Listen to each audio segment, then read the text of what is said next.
안녕하십니까. 성형외과 전문의 이주학입니다. 자, 오늘서부터는 당신이 알고 있던 페이크 가슴술에 대해서 이런 제목으로 한번 영상을 마련해 봤습니다. 가슴술을 진료를 하다 보면 많은 환자분들이 저에게 계속해서 반복적으로 질문을 하시는 것들이 있는데, 이런 것들을 제가 한번 간추려서 내용을 한번 만들어 봤습니다. 잘못된 질문들 10가지 한번 베스트 10으로 제가 만들어 본 것들인데 한번 짚어볼까요? 자, 첫 번째, 스무스 타입 보형물은 마사지를 반드시 해야 된다. 굉장히 많은 병원들에서 환자분들에게 이야기하는 부분이기도 하고, 또 저에게 상담 시에 또 계속해서 되묻는 부분이기도 합니다. 자, 그런데 이에 대해서 과연 유방수술의 권위자들이 스무스 보형물은 마사지가 필수적이다 라고 하는 부분에 대해서 어떻게 써놨는지 한번 리뷰해 볼까 합니다. 자, 지금 이 화면은 Current Trends and Controversies in Breast Augmentation, 자, 이런 제목을 갖고 있는 이제 논문인데, PRS, 그러니까 미국 의사협의회에서 이제 발행하는 성형외과 논문 잡지가 있어요. 사실 이제 성형외과 영역에서는 재건과 미용을 막론하고 가장 많은 검증을 받는, 가장 이제 엄격한 심사를 통해서 출간되는 논문집이라고 할 수가 있습니다. 그래서 가장 권위를 갖다가 이제 내세울 수가 있고, 자, 여기에서 이제 뉴욕 대학의 자타가 공인하는 유방 수술의 어떤 이제 대표적인 학자인데, 이제 데이빗 히달고의 논문을 한번 제가 인용을 해보려고 합니다. 자, 이 논문에서 마사지에 대해서 이제 이야기를 갖다 하고 있는데, 상당히 많은 수의 의사들이 미국에서도 왜인지는 모르겠지만 마사지를 많이 하고 있다. 자, 그런데 마사지를 구축의 예방 혹은 치료를 위해서 하는 행위는 상당히 흔한 반면에 이에 대한 대조군 연구는 역사적으로 전혀 시행된 바가 없다. 마사지의 가치를 옹호할 만한 근거도 없다. 이것은 오히려 내부의 염증 반응을 감소시키는커녕 더 증가시킬 가능성이 있다. 자, 이렇게 이제 쓰고 있어요. 그러니까 마사지라고 하는 행위를 정당화시킬 수 있는 과학적인 근거가 거의 없다라는 얘기입니다. 사실은 좀 점잖게 표현해서 이렇지 아예 없어요, 사실. 그 얘기는 이제 뭐냐, 마사지라는 행위 자체가 상당히 맹목적이라는 거예요. 자, 우리가 하고 있는 어떤 의학, 자, 의학이 과학에 들어가려고 하면은, 민간의학이 아닌 과학인 의학이 되려고 하면은 반드시 실험적이고 임상적인 근거가 필요합니다. 그것이 있어야지만 우리가 진실이라고 얘기를 할 수가 있어요. 자, 비록 많은 의사들이 한국에서도 수술하는 가슴에 대해서 마사지를 하고 있지만은, 마사지를 시행하신 환자분과 시행을 받지 않은 환자분 사이에 이런 것을 이제 케이스 컨트롤, 환자 대조군 연구라고 하는데, 그런 조사가 제대로 이루어진 그런 논문 자체가 없어요. 따라서 스무스 타입 보형물이면 마사지를 해야 된다, 이거는 근거가 없다라고 하는 거죠. 그리고 이 말을 뒤집으면은 텍스처드 보형물은 마사지를 안 해도 된다 라고 하는 말이 돼요. 자, 텍스처드 보형물은 구축이 어차피 안 생기니까 마사지 안 해도 돼. 근데 스무스는 냅두면 구축이 되니까 마사지를 해야 돼. 이런 단순한 이런 논법이 얼마나 잘못된 건가 라고 하는 거를 반드시 짚어야 됩니다. 뒤에서 다시 이야기를 하겠지만은, 텍스처링이라고 하는 공법, 보형물 쉘을 거칠거칠하게 만드는 이런 기술이 구축을 결국은 잡지 못했다라고 하는 것도 후에 또 이야기를 할 것입니다. 두 번째입니다. 자, 보형물은 10년에 한 번씩 교체를 해야 된다. 자, 어떤 의사분이 유튜브에 나와서 FDA에서 실리콘 유방 보형물을 10년마다 갈아주라고 했다라고 얘기를 하는 거를 제가 들은 적이 있어요. 유튜브뿐 아니고 여기저기서 그런 말들이 많이 나와요. 그러니 환자분들이 굉장히 혼동스러워하고 저걸 자꾸 물어보는구나 싶습니다.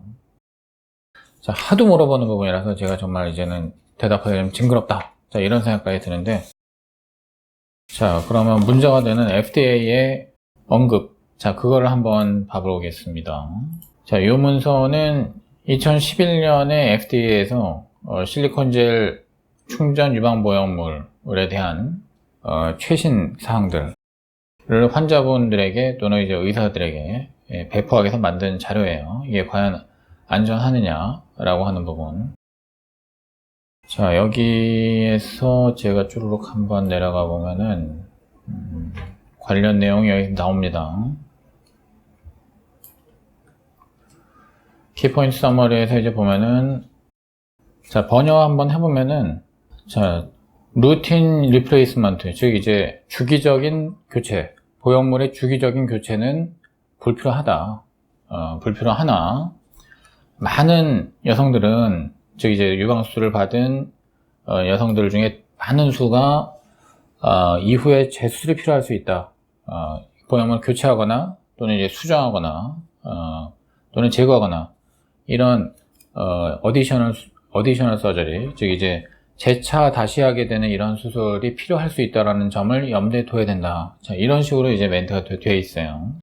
즉 FDA에서는 항상 이제 모든 표현을 조심스럽게 하는데, 이 보형물의 주기적인 어떤 교환, 뭐 5년에 한 번, 10년에 한 번, 이런 얘기는 전혀 없습니다, 여기에.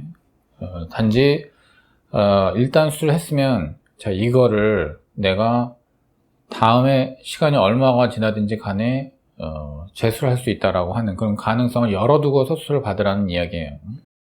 자, 그 점을, 반드시 이렇게 유념해 주셔야 되고, FDA 입장은 지금도 사실은 바뀐 게 없어요. 그리고, FDA 뿐만이 아니라 유방수술의 어떤 권위 있는 출간물들에서도 루틴 체인지, 유방보형물의 주기적인 교체에 대해서 언급하고 있는 문헌은 하나도 없습니다. 그거는 누군가가 퍼뜨린 문헌일 뿐이에요. 자, 다음번입니다. 세 번째인데, 겨드랑이로 수술하면 팔을 못 쓴다 라고 하는 이런 질문들도 상당히 많은 분들이 하고 계셔요. 자, 대흉근이 보형물이 거주하는 방의 천장 역할을 하고 있기 때문에 그게 자꾸 보형물을 눌러대서 보형물 위치가 변할까봐 행동을 제한하는 수는 있을 수 있어요. 그거는 어디를 째서 수술했든지 간에 상관이 없죠. 허나 겨드랑이를 단지 절개했다, 그래서 팔을 못 쓰게 한다, 이거는 말이 안 됩니다. 왜냐하면은 겨드랑이 절개했다라는 게 팔을 어떻게 칼을 댔다는 얘기가 아니거든요. 단지 겨드랑이에 추가로 우리가 붕대를 감아야 돼요. 겨드랑이 절개를 하게 되면은. 그러면 붕대를 여기에 이렇게 하고 있는 상황에서는 팔을 움직이는 게 부자연스러울 수밖에 없어요. 자, 그런 부분, 한 끼케야 2, 3일 정도인데 2, 3일 정도면 운전을 한다든가 뭐 이제 이런 게 불편해진다. 왜냐면 붕대가 감겨 있으니까. 그 얘기지. 겨드랑이로 수술하면은 팔에 뭔가 이제 좀 건드리지 않으면 안 되는 데를 갖다 막 쳐버리기 때문에, 그래서 이제 팔을 아예 못 쓰게 되버리는, 이거는 전혀 말이 안 되는 얘기죠. 자, 그렇다면은 겨드랑이 수술을 하고 난 다음에 어쨌든 그래도 조심해야 되는 어떤 운동, 조심해야 되는 움직임은 어떤 게 있을까요? 자, 대흉근은 남자들한테 있어서는 슈퍼맨 가슴이라고 이렇게 하는, 자, 이렇게 삼각형으로 되어 있는, 여기서부터 이렇게 이제 가고 있는 근육인데 주로 어깨의 움직임하고 상관이 있습니다. 이런 팔의 움직임이 아니고 이렇게 하는 경우. 자, 이거는 뭐 했을까요? 이거는 누구를 때릴 때 씁니다. 그리고 또는 뭔가 이렇게 올릴 때, 주로 이제 갓난아기를 갖다가 이렇게 들어 올린다. 자, 그럴 때 이제 대흉근이 또 강하게 수축이 됩니다. 그래서 주로 어깨를 이제 굽히는 경우 또는 내전시킨다고 하는데, 자, 이런 활동에서 대흉근이 상당히 중요해집니다. 그 외에 어떤 이제 우리가 팔로 쓰는 뭐 운전한다든가 쇼핑하면서 뭐 마트에서 카트를 끈다든가 뭐 등등, 자, 이런 모든 게 다 손으로 하는 건데 손을 못 쓴다, 이거는 그건 아예 아무것도 못 한다는 뜻이에요. 그래서 전혀 걱정 안 하셔도 상관이 없습니다. 자, 네 번째입니다. 누웠을 때 가슴이 많이 퍼질수록 자연스럽다. 사람이 이제 자세를 갖다가 변경을 할 때 가슴 수술을 한다고 하는 게 결국은 보형물을 집어넣는 건데, 자세를 바꿈에 따라 가지고 일루절로 같이 보형물도 누워줘야 된다. 그래야지 수술한 가슴 같지 않고 진짜 같아진다. 자, 이런 이야기가 돼요. 자, 보형물 판매사들에서 어떤 이야기를 자꾸 얘기하느냐 하면은, 자기네 제품을 넣어야지만 누웠을 때 이게 잘 퍼져가지고서는 진짜 같아진다. 다른 회사 거를 쓰면은 누웠을 때 그게 빵처럼 그냥 있기 때문에 부자연스럽다. 자, 이런 얘기를 자꾸 하고 있어요. 자, 과연 맞는 말일까요? 자, 이거는 대표적인 페이크인데 두 가지의 가설이 일단 검증이 돼야 돼요. 첫째, 가슴의 자연스러운 퍼짐은 보형물이 얼마나 잘 퍼지느냐에 달려있다. 자, 둘째는 자세에 따라서 보형물이 많이 움직일수록 자연스럽다. 자, 이 두 가지가 같이 걸리는 문제예요. 자, 첫 번째 항목 제가 한번 보형물을 들고서 한번 비교를 해보겠습니다. 자, 요거는 보통 이제 딱딱하다고 얘기하고 있는 물방울 보형물이에요. 물방울을 쓰면은 누웠을 때 이게 안 퍼지니까 빵 모양이 된다, 이런 얘기들 해요. 자, 이거는 좀 보들보들한 보형물이에요. 라운드 타입인데, 자, 이런 걸 쓰면은 누웠을 때 이게 젤이 절로 가니까 자연스럽게 된다. 자, 그러면 두 가지를 한번 비교를 해볼게요. 자, 이 정도, 결국은 누웠을 때 이제 이렇게 기울어지는 건데, 얼마큼 기울어질까요? 결국은 이 쉘 안에서 젤이 이동하는 건데, 자, 이동하는 게 몇 미리 이동할까요? 이게 완전히 절로 확 쏠려버리지 않습니다. 약간 유동하는 거예요. 근데 그런 유동이 여기에는 과연 없을까요? 여기에서도 일어납니다. 여기에서도 어느 정도 그냥 일어나는 거예요. 자, 이런 유동은 모든 실리콘 젤에서 다 일어나요. 이런 유동이 없는 건 고체일 뿐이에요. 얘도 젤이고 얘도 젤이에요. 젤의 밀도와 응집성이 다를 뿐이지, 따라서 누웠을 때 안 퍼지는 보형물이라고 하는 건 없습니다. 그리고 막 퍼지는 거는 액체예요, 액체. 젤이 아니고 액체여야만 막 퍼져버려요. 자, 또 한 가지. 자, 이게 들어가면은 몸속에서는 우리가 손 위에서 이렇게 하는 거하고는 달라요. 몸속의 상황은. 살이 누르고 있습니다. 이렇게 눌려있는 상황에서 기울어지는 거예요. 자, 이거 마음대로 이렇게 기울어지나요? 그렇게 안 돼요. 이렇게 했을 때 보면은 슬쩍슬쩍 움직일 뿐이에요.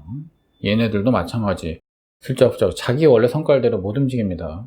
몸에서 잡고 있기 때문에 그래요. 따라서 어떤 회사 보형물을 쓰면은 유동이 더 많이 일어나서 확실히 퍼진다, 이거는 말도 안 되는 얘기고, 그건 액체 실리콘을 주사로 넣었을 때나 이제 성립할 수 있는 얘기입니다. 코이시브 젤에서는 별 차이가 없어요. 따라서 보형물을 잘 골라야 누웠을 때 가슴이 옆으로 퍼진다. 자, 이거는 거짓입니다. 자, 그리고 보형물이 많이 일로 절로 움직일수록, 즉 방 속 안에서 보형물이 유동이 많을수록 자연스럽다. 자, 이거는 과연 진짜일까요? 과거에는 이 보형물로 수술을 했을 때 의사들이 바깥쪽에 방을 크게 만드는 경우가 있었어요. 나한테 수술 받으면은 너 누웠을 때 이거 더 많이 퍼지게 해줄게. 자, 이렇게 얘기를 하면서, 자, 다른 의사가 수술하면은 이거 바깥으로 안 퍼지고 내가 하면은 이제 바깥으로 많이 퍼지게 돼.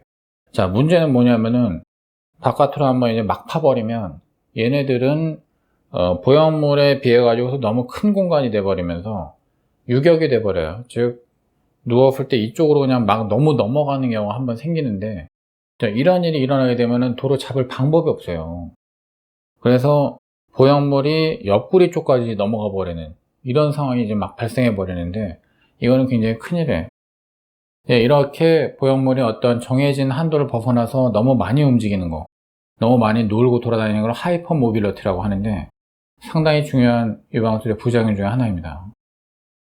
이런 거 넣는 수술을 하면서 뜻한 만큼 예쁘게는 못 만들어도 문제는 생기지 않게 해야죠. 부작용이 생기지 않게 하는 게 첫째예요. 그래서 이렇게 과격하게 수술을 하는 거는 사실은 현명한 일은 아닙니다. 자, 마지막, 텍스처드가 스무스보다 구축이 없다. 자, 이거는 뭐 의사들 사이에서도 이제 사실 이 사람 저 사람, 이 의사 저 의사 말이 많은 부분이기도 합니다. 자, 제가 유방술의 교과서를 하나 인용을 해보겠습니다. 자, 해몬드라고 하는 분이 쓴 유방성에 관한 책이에요. 굉장히 유명한 의사 선생이고,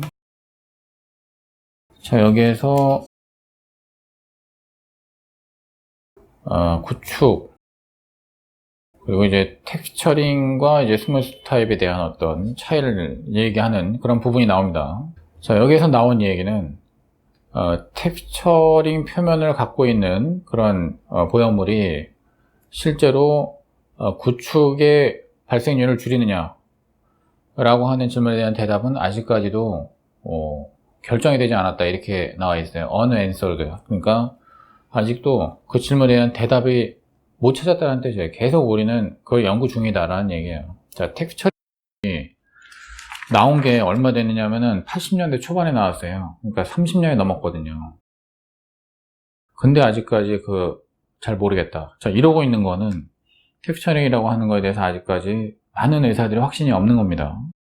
가능한 객관적으로 이제 모든 데이터를 봤을 때 텍스처링이 구축 발생률에 어떤 영향을 주는지 결론 내리기 어렵다. 현재로서는 텍스처링이 별 영향이 없다고 봐야 되지 않느냐. 자, 이것이 이제 해먼드 선생의 생각이고요. 자, 여러 가지 이제 자료도 있어요. 정말로 많은 유방 보형물술에 있어가지고서는 가장 많은 논쟁이 일어난 부분 중에 하나예요, 사실은. 자, 지금 제가 또 하나의 논문을 한번 봐보겠습니다.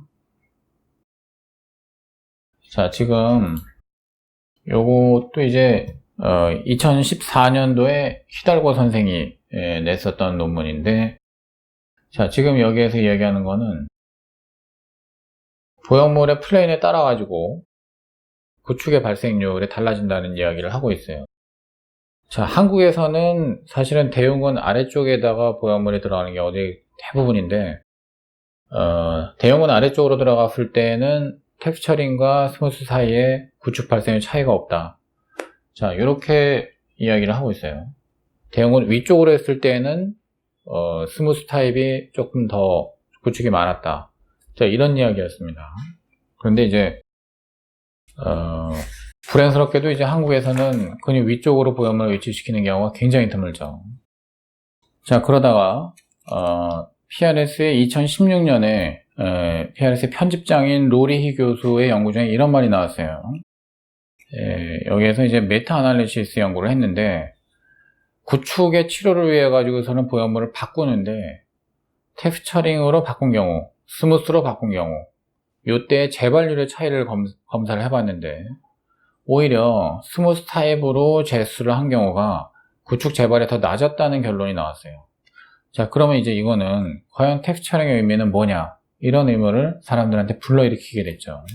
자, 그리고 구축에 대한 요즘에 많은 의사들의 생각은 뭐냐면은 쉘 표면, 보형물 종류 이런 게 아니고, 수술을 할 때 우리가 얼마나 보형물을 오염을 시키느냐, 보형물과 인체 사이의 접점에서 얼마나 많은 박테리아가 형성이 되느냐.